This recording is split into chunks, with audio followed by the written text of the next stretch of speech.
तब्बल 16 वर्षांपासून फरार असलेल्या आरोपीला जेरबंद केलीय. श्रीगोंदा कोर्टातील RCC नंबर 205/2010 मधील पाहिजे असलेला आरोपी उद्धव बाळासाहेब जठार, वय 40, राहणार कौठा, तालुका श्रीगोंदा, हा आपल्या राहत्या घरी आल्याची गोपनीय माहिती पोलीस निरीक्षक संजय ठेंगे यांना मिळाली होती.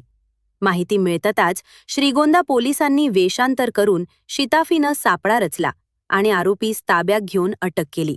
ही कारवाई पोलीस अधीक्षक मुम्मका सुदर्शन, अपर पोलीस अधीक्षक वैभव कलुबुर्मे आणि पोलीस उपाधीक्षक शिरीष वमने यांच्या मार्गदर्शनाखाली पार पडली.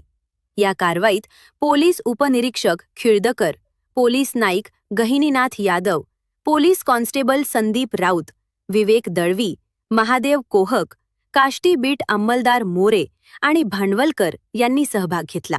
16 वर्षांपासून फरार असलेला आरोपी अखेर पोलिसांच्या जाळ्यात अडकला असून पुढील कायदेशीर प्रक्रिया सुरू आहे.